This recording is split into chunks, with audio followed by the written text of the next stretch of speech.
Russia has suffered heavy casualties and lost dozens of tanks over the past week, according to the Ukrainian military. While Russian President Vladimir Putin's army has recently gained the upper hand on the battlefield, as Ukraine continues to wait on a potential lifeline in the form of long-stalled U.S. military aid, the latest figures from the General Staff of the Armed Forces of Ukraine suggest that Moscow's advances have come at a high price. From Sunday to Friday, 4,180 invading Russian troops were lost, including deaths and combat-ending injuries, while 31 tanks were destroyed by Kyiv, according to Facebook posts from the General Staff. In addition, 87 Russian armored personnel vehicles were purportedly lost, as were 76 drones.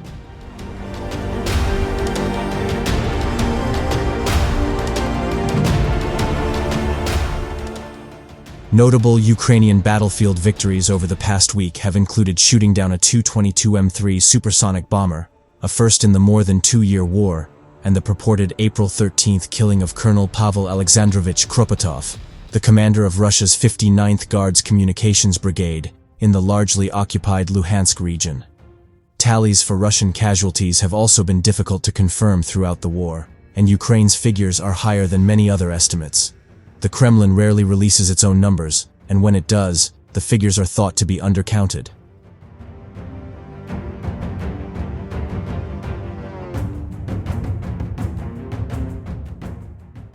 Despite the Russian casualties and equipment losses, Ukraine has also suffered significantly due to a multitude of Russian airstrikes and fighting on the ground over the past week.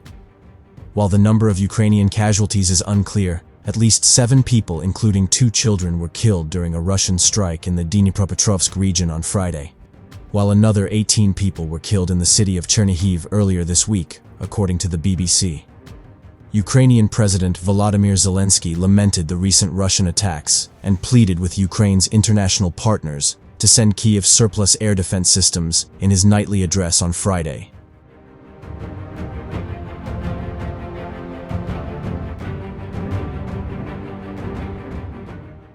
"Today is a difficult day," Zelensky said. "Missile strikes, right in the center of the city of Dnipro, the regular buildings, a house, a railway station. Today there was shelling and strikes in Donetsk, Mykolaiv, and Kharkiv regions. There are many victims." Ukraine appeals to partners for air defense systems that they have in warehouses, in storage bases, he continued. "This year cannot be just a year of further discussions. Ukraine needs air defense, and the partners can help with it." Zelensky may soon get long-awaited help from the United States, with Speaker of the House Mike Johnson this week agreeing to hold votes on standalone aid foreign bills, including the more than $60 billion requested by President Joe Biden for Ukraine.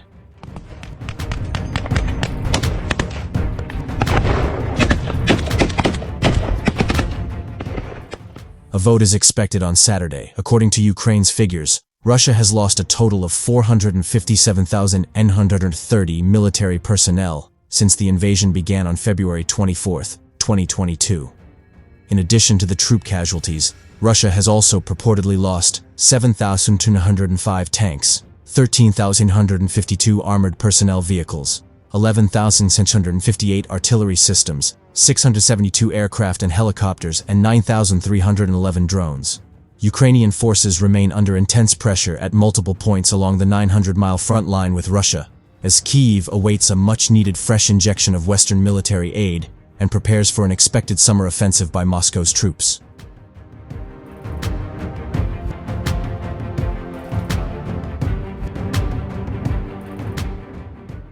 Ukrainian units have been forced back in several areas over the past 6 months, following the failure of Kyiv's summer 2023 counter-offensive operation, and partially due to the sudden constriction of military support from the U.S., due to partisan gridlock in Washington, D.C.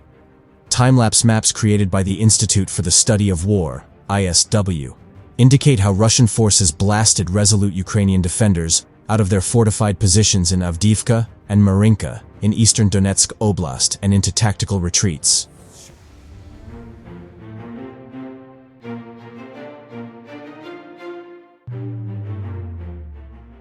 Russia's grinding push in Donetsk continues, while Moscow's troops are still pushing towards the Kharkiv city of Kupiansk and seeking to overturn the meager territorial gains achieved by Ukrainian attackers in southern Zaporizhzhia region. President Volodymyr Zelensky has warned that Ukraine could lose the war without more Western backing. If Ukraine loses the war, other states will be attacked, he said. This is a fact. Signals from the Hill this week indicate that the long-delayed multinational security package, which includes more than $60 billion in military aid for Ukraine, may soon be approved. But the immediate outlook for Ukraine remains bleak, despite continued successful strikes deep into Russian territory.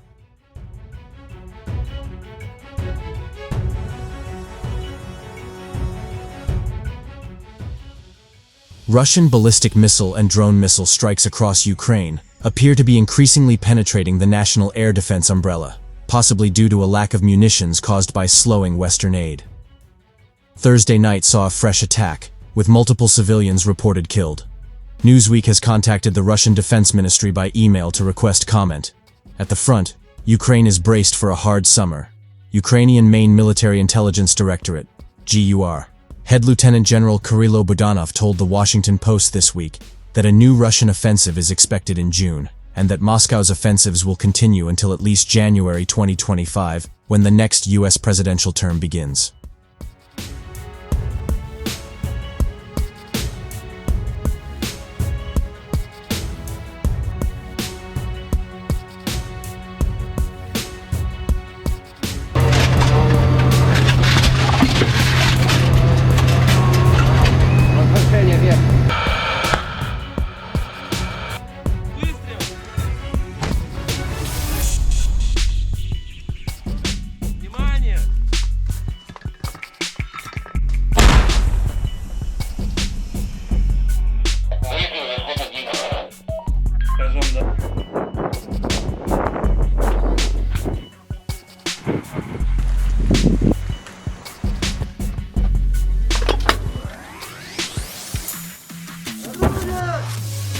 Выстрел!